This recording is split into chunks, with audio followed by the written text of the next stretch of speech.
Welcome to Why Not Us podcast. You already know it's Pride Month, so you know the vibes. It's Pride Month. What happened in Pride Month? We come out. Well, that's every month. Come on now. Yeah. Yo, let the people know who you are. Perfect. So, hello everyone. I don't know who's viewing or whatever the case may be. My name is Demarco. Some people call me Coco. Some people call me Co. I guess it's just solely based off when you met me. It depends on what you may call me, and some people call me things that are outside of all of those names. So, to say the least, I'm Demarco, and I'm here. Say less, say less. So, DeMarco, how are you feeling mentally? I'm feeling good. Feeling very much good. I want to say, mentally, I'm good. No issues at all. Nothing's really bothering me. If that makes sense. To say that something is ruining me mentally, but mentally I'm good. If you're asking in reference to like what life itself, like living gay or something, how I'm feeling mentally about that, or just mentally right now.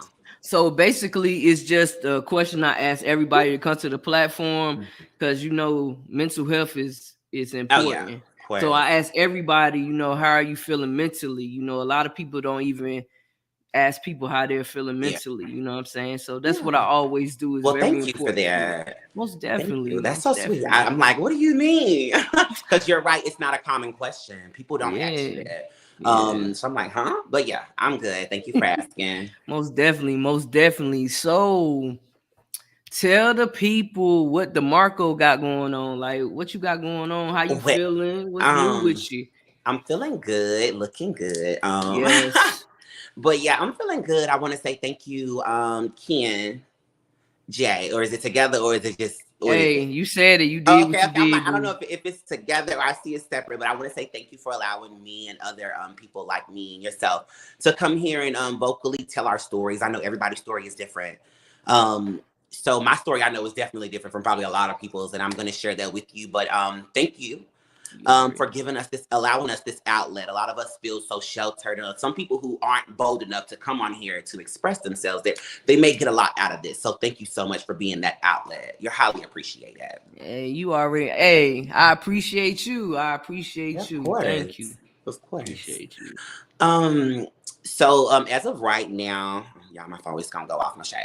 But as of right now, I'm currently a choreographer. So I'm working with one of my friends. Her name is Prima Pink Studios.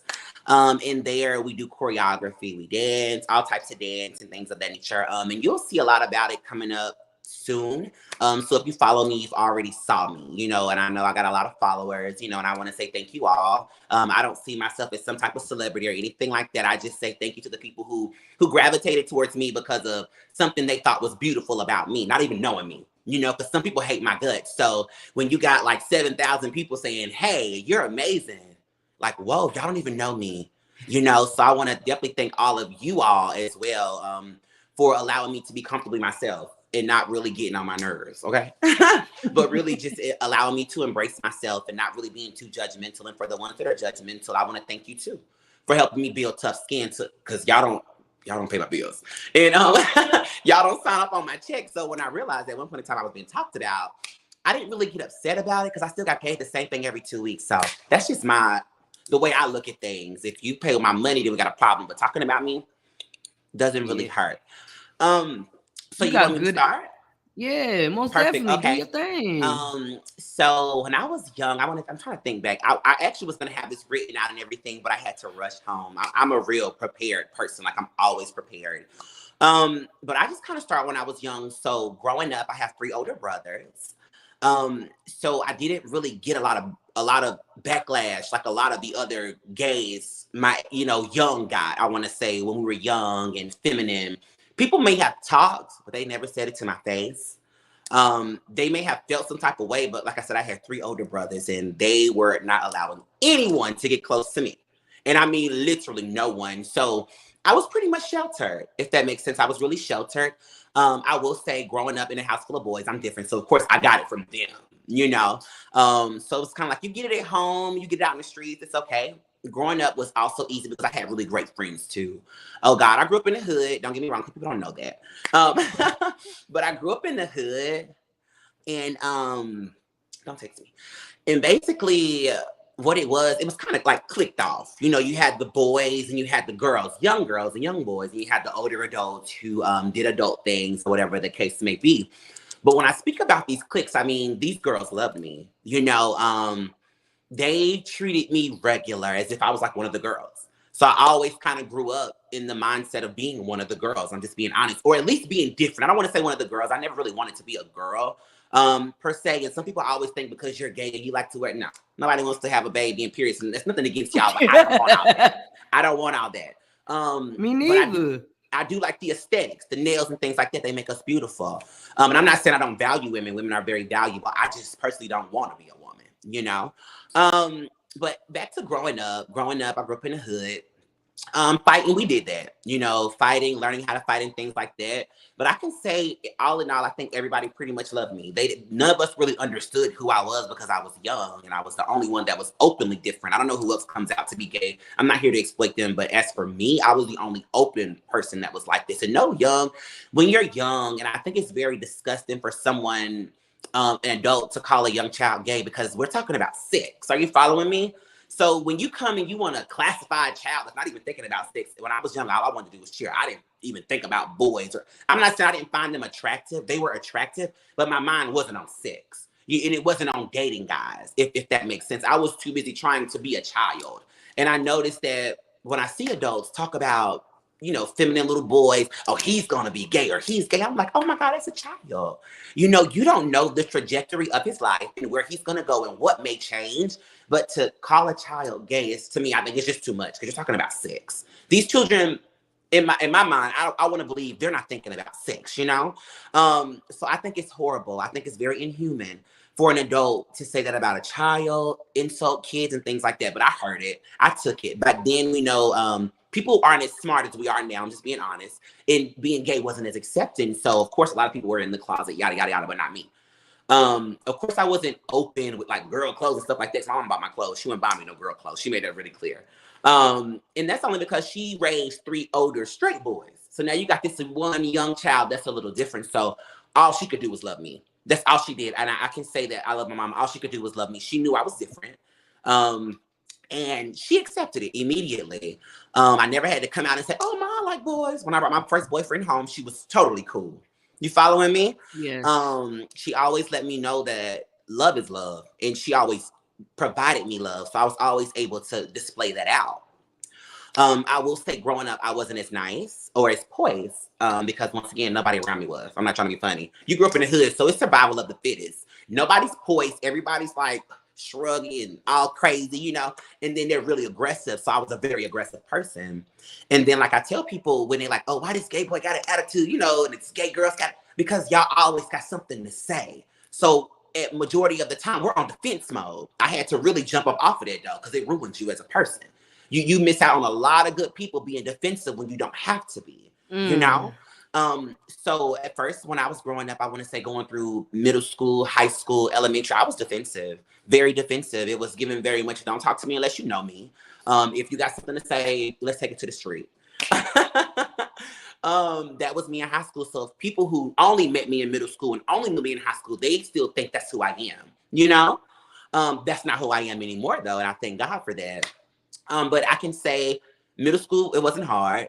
People talked, and like I said, I defended myself in whichever way I had to. But even in school, I had a clique. I stayed with the bad bitches. I ain't gonna lie, with the bad biddies. I ain't gonna lie. They love me. They seen something in me that I didn't see in myself. They seen beauty, and it's like when everybody calls you gay, they make you feel like an abomination. You don't see yourself as beautiful. I don't know how anybody saw themselves, but when I was young, I didn't feel like I was beautiful, and it was only because of the way people projected their views on me. Not my mom, not my brothers. They love me. But when you come outside of those 4 walls and it's time to face the real world, now we got 1,000 things coming at us and we don't feel protected. We don't feel beautiful, you know? And it's like, whoa, those people who confided in me or who like cliques, so I call them, they saw me as beautiful.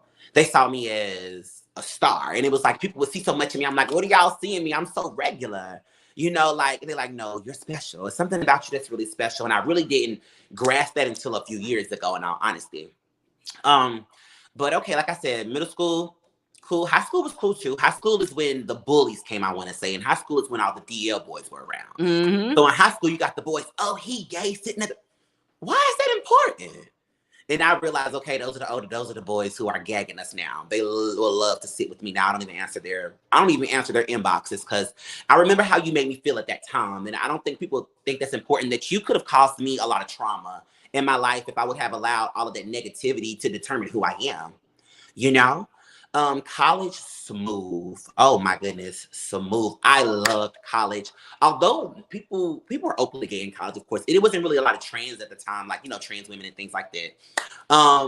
But when I say, but when I say like college was beautiful, it was beautiful.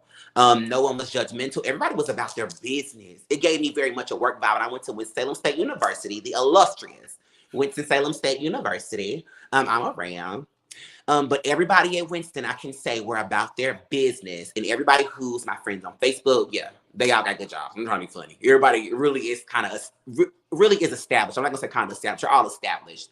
And like I said, at that point in time in our life, we were adults. At this point in time, we didn't care what nobody had going on. We were just trying to get out of school. Coming into adulthood was different. I want to say working. I think a lot of us are afraid to work in the real world because of what people say about us, how they look at us, and things like that. I remember my very first job I think it was at McDonald's. I was in college then as well, and I didn't really get a lot of backlash. I want to say, besides from the customer. The customers, they come in, they got something to say. But girl, you shopping at McDonald's. I'm not trying to be funny. You come and get this $2 meal and get gone. But I just didn't like the fact that they thought that everybody there was ignorant. They didn't know I was in college though, and I didn't feel the need to have to explain that to them because I didn't want to degrade anybody else who was there making this a living. You know what I mean? Because I don't know what you require to live your life. So I can't say that making $12 or $15 isn't enough for you. So I never felt the need to say, oh, I'm in college. I don't need this job. I let people think what they wanted, but at that point in time, I started to realize that people will just view you from the outside. You know what I mean? Like literally just come in and just have an opinion about you. You don't even know me. You don't know if I work here and somewhere else, So that was really my intake when I first started working. I think that's when I really started meeting different people. Because like I said, initially I was in the hood, so we were all clustered together for a while. And then in college, I kind of branched out and met different people. But the workplace kind of taught me majority of my people skills when it comes to like really dealing with people who don't like us, or dealing with people who are homophobic because they swear when they were young, somebody tried to get at them or whatever the case may be. I don't know. And I'm not here to tell the story. But I do know when I left McDonald's, I transitioned over to Accor. And when I was there, initially, I started off as a regular representative. Once again, I don't know. I'm just here. But when I work, I do my job. Are you following me? Yes. And so they, first they saw something in me and I'm like, okay, one of my friends working there. So she had recommended me to go there. So I'm like, okay, I'll work here. I didn't really know what I was doing. You know what I mean? I didn't know where my life was going, but I think I was probably on the phone for a little while and immediately they made me a training assistant. So now I'm really interacting with people. You know what I mean? People, brand new people who don't know me. They ain't never seen me, and I'm like, whoa, I'm afraid. I got afraid because it was like, I don't know how they're going to take me. As you can see, my personality is big. So it's hard to hide all of this. And so I never tried to like mask who I was because the only way I'm going to be able to mask myself is if I'm quiet. And the only time I'm quiet is when I'm observing. I'm very seldomly quiet. So if you're ever in a setting, I'm not saying anything, I'm observing. People know that. But my personality is very hard to hide. And so with that being stated, I never could actually hide who I was. As soon as I open my mouth, you're going to hear it. And so being a training assistant was easy. It wasn't a lot of backlash because I wasn't really in the front. I was just, helping the trainer out and things like that. Like getting the books together, not really talking to the class. But me not knowing that I was only going to be a training assistant for like 2 months and then I was going to be a trainer, I didn't know. So I transitioned from a training assistant to actually a trainer. Now I'm in the front of the class. I'm like, whoa, okay. Now you got to present yourself in the front. And so that's when I really started to care about the way I look. Are you following me? I don't mind you talking about what I have on as long as it's put together and my body looks good in it. Are you following me? Yes. So I'm like, I don't mind you talking about it, but I need it to look good. So I started to work out then. I'm like, okay, now I'm thinking about the image because I care about, at that time, I cared about what people thought. You know what I mean? So I remember me just working out, trying to get my body together and things like that. But my classes, oh God, it seems like everything came like in a chronological order because my classes, they loved me. Those boys and girls didn't care if I went home and slept with Tom, Dick, and Harry. They thought I was innocent. When they saw me, they saw a trainer and they seen purity. Because on the Mm. days where they should have been sent home or starving or they needed something, I was there. You know, and I was there for them mentally and financially if I had to be. Because I was the trainer, so I was making more money than them, in all honesty. And I don't have any kids. I think at that time I had a roommate. I think me and my best friends were roommates, so it was nothing to pay half for no rent. Rent was only what $1,000 back then. I want to say it wasn't even that much. And so I was basically sending like a little bit on bills, and then looking out for everybody else, and of course getting my look together. Um, so I say that to say I was more so worried. I was more so just competing with myself. I was just trying to make myself look in a way where I knew that if I presented myself in front of these people, I would be comfortable. I know some of us, we're really uncomfortable with the way we look. And I mean, I'm not saying I'm going to get your BBL and things like that because I know that's a big thing now. But if you don't have the money to get it like me, you're going to have to go work out. And so I just kind of, like I said, part of my time working out, then I had a clique at iCore too. Me and my girls, like I said, some of the baddest biddies ever. Really bad. Though. When I say bad, I mean bad. And one of them, we would be in class together. We would go work out together every night. Another one was more so like my fashion guru.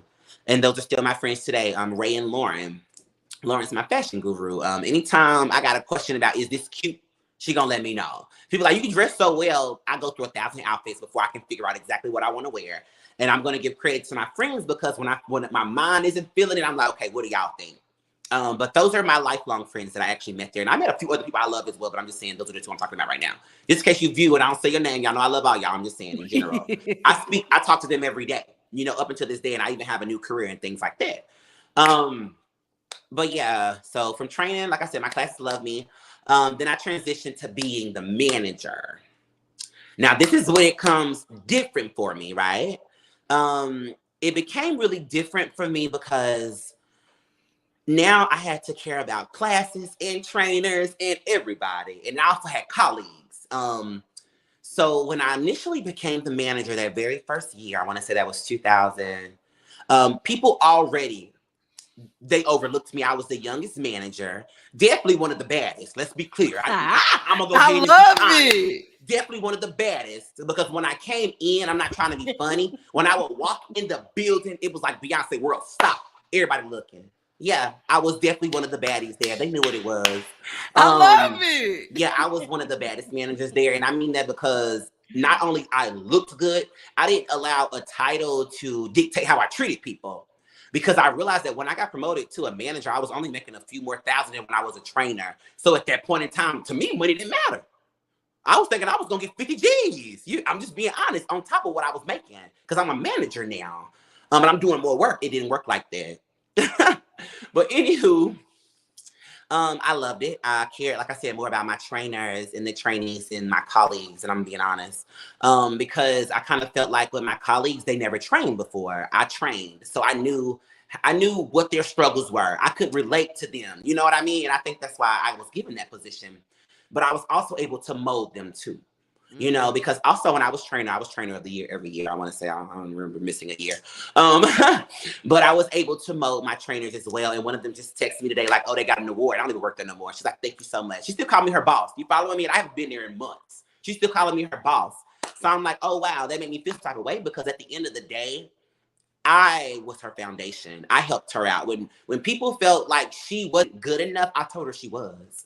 And where she lacked it, I let her know, baby, you got to fix that. This is why they saying this, I've always been the person to inspire. So that's why I call myself a muse. No shade. I've always been the one to kind of inspire people. And I'm not saying people don't inspire me, because a lot of people do. They really inspire me with their drive and just being bold enough to go out here and start their own businesses. And, everybody's not looking for a Fortune 500 company and things like that like me. So it's different. But I will say, like I said, initially it was cool though. With my colleagues, we were never seeing eye to eye ever. And like I said, I think I don't want to say it has something to do with my sexuality. I don't want to say that, But I kind of feel like that had a lot to do with them undermining me because they didn't see me as a man. They kind of see me as a woman. So it was kind of like, oh, Demarco's there, but he's just here for a pretty face. That's kind of how I felt. Everything I said was just underlined. I'm like, oh, okay, but I still did what I wanted. Anywho, so when I come up to year number 2 of being a training manager, my boyfriend had passed away. So at that time, my mental was a lot different. I had to kind of pull myself out of a hole. And I'm not seeing myself. I had a lot of support. I'm gonna thank God first for showing me that it's not the end, because that my boyfriend was all that I knew. And then all of the stories that were going around about me and all of the hate that I got, and it was so much love behind it. And I was like, okay, God, so you're showing me that you're gonna put me on this platform in front of all these people, and you're gonna let half of them degrade me and half of them love me, and now I have to respond. How do you respond though, right? Do you respond to the infidelity that you see all, or do you respond from your heart? Because my heart didn't see infidelity. You know what I mean? My heart seen somebody dead. Are you following me? So it's like I didn't care about what was going on or what was unknown. I didn't know. And and in my mind still, I don't know and I don't care.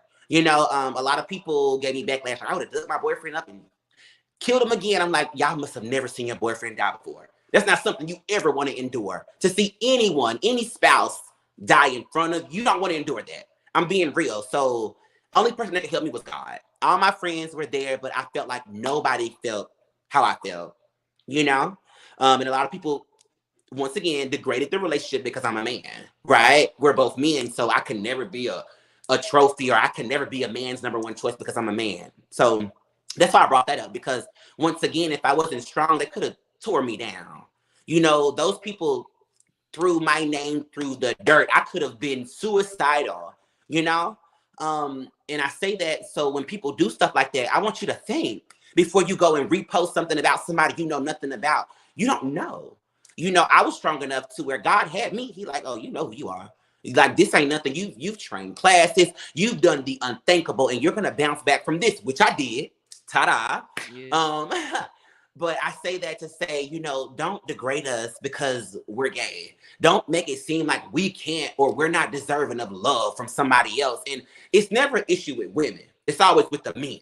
Two girls can be seen together, and baby, it's heaven on earth. You see two men, it's hellfire. You know what I mean? I hate that. And it's like, wow. So you wonder why we're so up in arms. But like I said, not me and not anymore. People are going to have their opinions, to my fellow gays, whatever. Let them have that. Let them have that. They're going to talk about what you have on. I'm letting you know nobody's talking about nothing they're not interested in. I want y'all to always remember that. Nobody's bringing up something that they don't like. Are we on the same page? Yes. So nobody's just talking about your outfit because they don't like it. They like it. They're very much intrigued. They're very much intrigued about it. Nobody's talking about you every day because they don't like you. You're very much intriguing. I'm telling you, something about you is really fueling them. And I say that humbly, but yeah, they absolutely love you, For the people who feel like they can't openly be themselves, you can. I work at a company, and I'm not gonna, it don't matter. But the company that I work at now is so employee centric. They celebrate Pride, they celebrate Juneteenth. Last year, when I was in my old company, I was pulling teeth to get my trainers to be off on Juneteenth. Majority of us are Black. This company is probably 85% Black people. Are you following me? Didn't even give us Juneteenth off.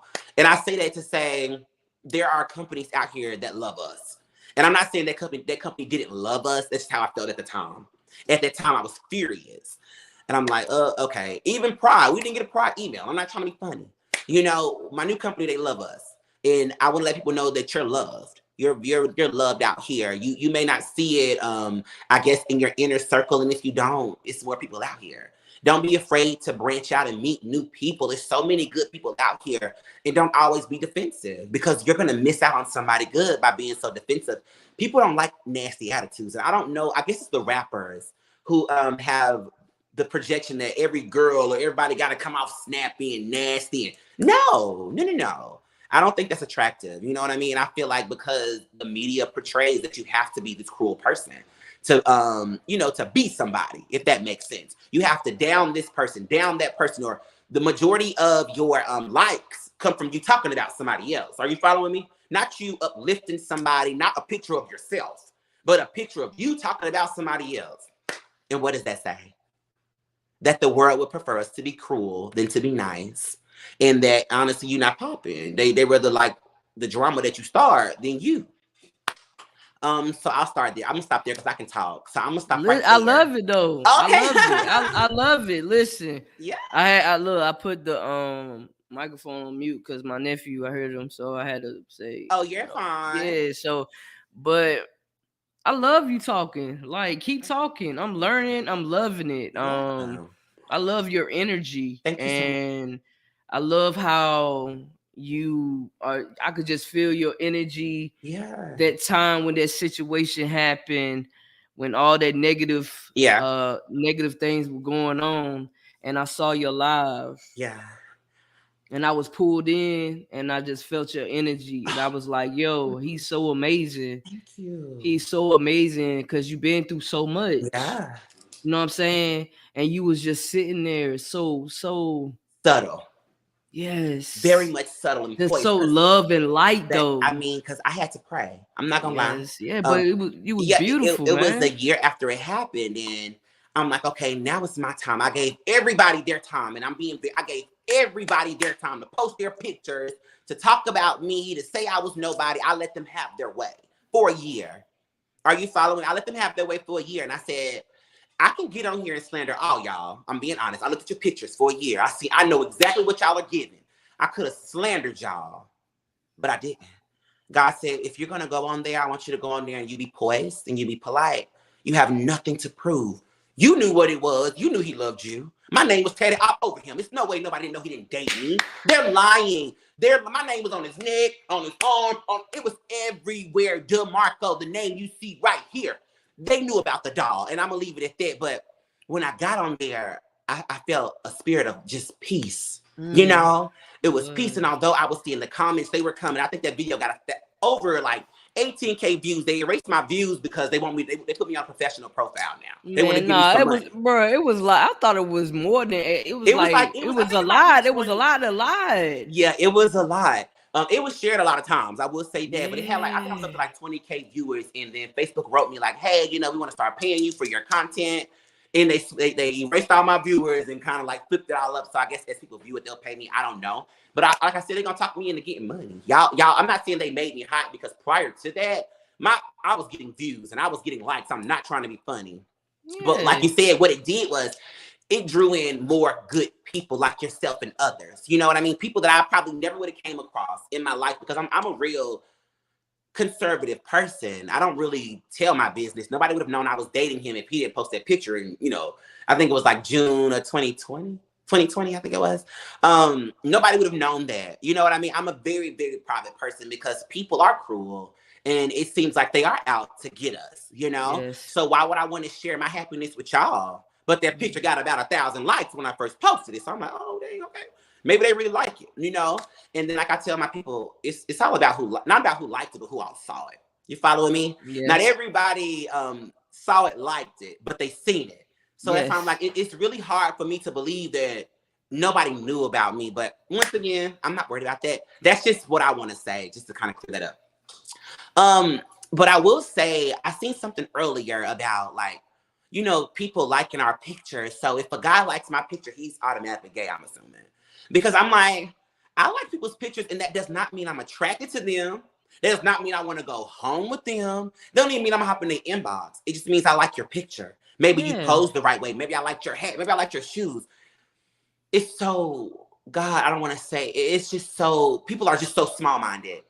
It's like, oh, wow. Like if somebody likes my picture, then they're gay or they're considered to be a fag or whatever the case may be because I'm openly gay. Yeah, but that's ignorant. You know what I'm saying? That's really ignorant, and this is an effed up world that we live It in. is. But It is. man, listen, everybody can feel your energy because it's people commenting. I You know what can't I'm see no saying? comments, but thank y'all so Yeah, much. but I yeah, can't see it. commenting and yeah, they you a whole vibe, Thank bro. y'all. Y'all are so You sweet. I a can't see y'all whole comments, but vibe. thank you so much. I'm gonna actually go back. I'm gonna actually go back and respond when I can. Yeah, my But yeah, old lady said she love your energy. thank She you. yeah, Thank you so much. Y'all are so most sweet. definitely, man. So Yeah. you just gotta keep just going. You know what I'm Yeah. saying? Keep Yeah. going because you amazing. Like Thank you. Thank you so your much. energy is everything. You know what I'm saying? It's like universal. Anybody that be in your presence already know the Yeah, vibe. and it's crazy because, like I said, that takes me back to what people said, like something special about me. I never You saw that. are. I never knew that. And like I said, Yeah. I never would have known that if I didn't have those cliques and those friends and those family members to pull it out of me, to kind of say, hey, you're phenomenal. And the whole time I was going through, my situations, I had like my cousin Kanisha would pull up on me every day and my best friend Donisha. They would just come see me every day. They didn't really care what type of mood I was in. Some days I just wanted to sit and cry, and they let me do that. A lot of days I just cried. I'm being honest, which is probably why I was really off the scene majority of the time because I was crying down. I'm not gonna lie. I spent majority of my days crying, and I thought I was gonna die from a heartbreak. Um, and then I prayed about it because what happens is that stress. It's dying Mhm. from a heartbreak is stress. It's because when you lose somebody that's really close to you, you cry, cry, cry. When you cry, you're stressing yourself. Solely based on what you're crying about. So I'm like, oh God, I don't want to die from a heartbreak. And I just started praying. I started praying. And my best friend, Jasmine, she's a seer. And she came to me and she was like, you have nothing to worry about. He is in a great place. And what I want you to do is continue to be beautiful so you can make it there too. So that's my goal. My goal is to make it into heaven. And if that means overlooking everybody who hates me, I can do that. If that means blocking every stone that's thrown at me, I can do that. If you think that I think I'm better than you because I'm overlooking you talking about me, then it is what it is. I'm not going to entertain ignorance. I can easily get down with anybody. I'm very well trained in fight. I'm not trying to be funny. Like I said, I got 3 older brothers. All we did was fight. I'm very well trained in fighting. I can pretty much take on the best of them. But it's like, why? Why would I want to give all of my energy into fighting, cursing, arguing when I can dance? I can go out to eat with my friends and be cute, and people gonna talk. We don't care. We really be the baddest ones in there. I So it's loved like, it. girl, we're I really loved overdressed. it. We're really overdressed. But yeah, it's just like it's so many amazing things, and I just want to go back and talk about God because what He did, He took something from me. And I cried and I cried and I wanted it back. I did. I was praying for resurrection. I'm being honest. I was thinking my man was going to be like Jesus. I was going to the grave site every day. Come back. But God showed me that some things we have to let go. Some things are meant to be let go. And once you let those things go, excuse me, it's not the end because I lost more than just my boyfriend. I lost a lot of things on that day that I can't share openly because it makes me so emotional. Um, but he just lets me know that, it's not over for you. And I will say everything that I asked for, I got. I'm being honest. Like the Lord has given me everything I've asked for, but for my boyfriend to come back. I ain't gonna lie. That one thing, but everything outside of that he's given me. So it shows me that he's letting me know that he's here. He's always been here and continue to love because God is love. And as long as you continue to love and spread the word, then I will continue to love you. And when I say God has been very present, he has been very much present and prevalent in my life. And I can say before my boyfriend that I knew God, don't get me wrong, but to say I can actually sit and have a conversation and just kind of like, okay, I'm not supposed to do that. I understand. I can hear that whisper that people talk about when they say follow your intuition. Joel Osteen said, so I do, and I listen to Joel Osteen. Oh God, I love Joel Osteen. He's so positive. He gives me that optimistic feeling that no matter what you've been through, you can still make it. Even into heaven, because he made it very clear that killers made it into heaven and hoes did too. So we all have choices is what I'm saying. And it's not about the way it started, it's how you end it. So if you do have that choice to end on a good note, no matter what you've done in life. To know that the only person opinions that matter is God. And we can't go off what people say that, oh, we're not gonna make it into heaven because we're gay and yada. I don't believe that. I solely believe that we're representing whatever it should be, we're here for. And no matter what people think, the more they judge us, they put themselves against the crown because it says you shouldn't judge people. So already, you judging us, God's gonna judge you. And majority of the people who judge us, They love us. First off, when I speak Mm-hmm. about the men, and secondly, when it comes to the women, and I'm not trying to be funny, a lot of y'all be trying to hide your own skeletons. When you know your man had been with a trans woman, now you hate us all. They don't hate that man, don't hate us. You can't even hate that trans woman that she didn't know about you. You know what I mean? And then to hate somebody you don't know, it takes a lot of energy. Okay? So I definitely don't hate nobody. I just block them and keep it moving. I know that's right. I know that's right. So I have one question Yeah. to ask you. So if it's somebody like, say for instance, if somebody's trying to come out, right? You Mm-hmm. know, they're trying to come out, but they're afraid to come out and they want to be their most authentic selves, but they're afraid they're not going to be accepted. What advice would you give that Oh person? God. Don't be afraid. You're going to be judged. I'm going to be very, very transparent. You're going to be judged. Solely based off the way you come out. Just due to the fact that the media and all the big time rappers don't like the gays, that puts us all, definitely if you're a guy, that puts us in the punching bucket. You know what I mean?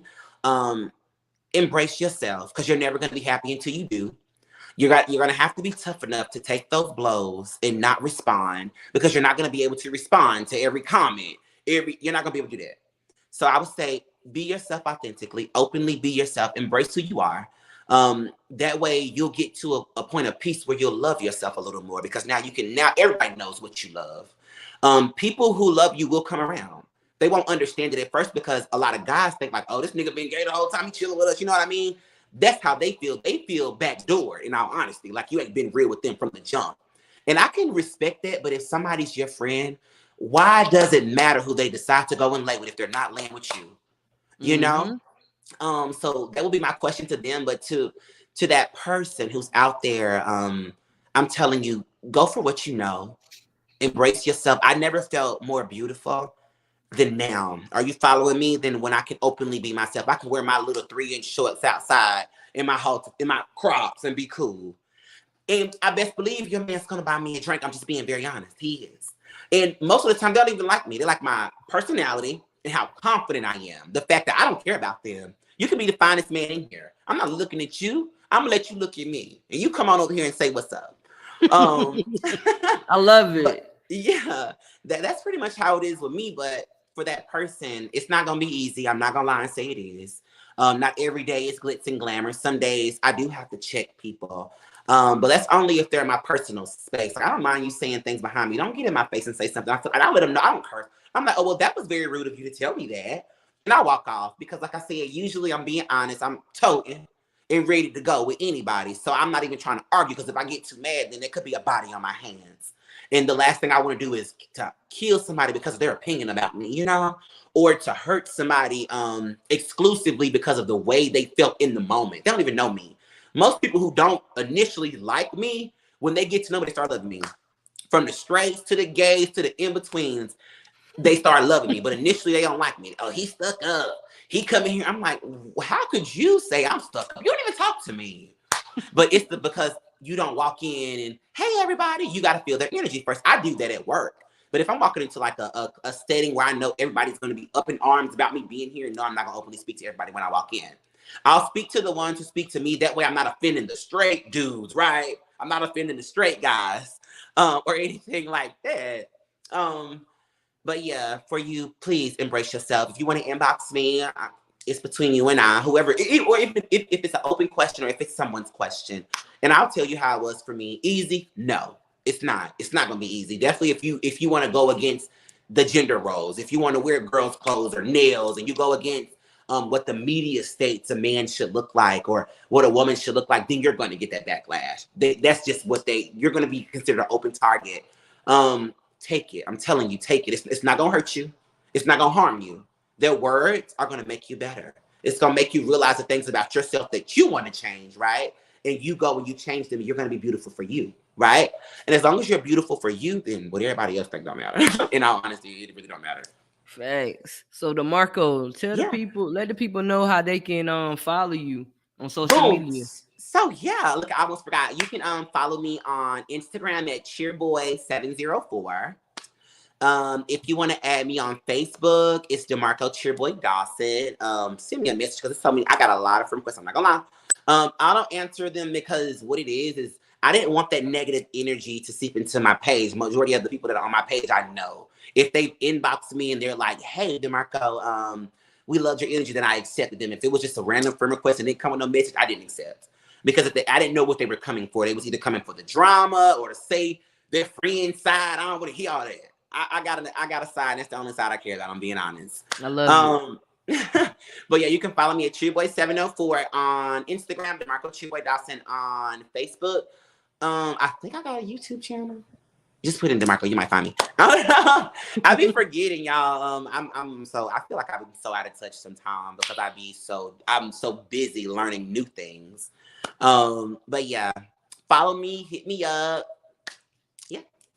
All right. I appreciate you coming to the platform and sharing your story and just being your most authentic self. I love it. I love your energy. Thank you so much. Continue to be great. I will. Thank you. And Continue you to be great. Yeah, and you continue to be an advocate for our people. We need outlets. We need people who, whether they're straight, gay, or in between, that want to hear our stories, that let us know that we are important, and you're not inhuman because you decide to sleep with a man or sleep. That doesn't make you inhuman. You're bleeding, baby. You're very much alive and you're very much beautiful as well, Yeah, So thank you so much. Y'all have a good one. Peace and blessings, y'all. We out. Bye, everyone.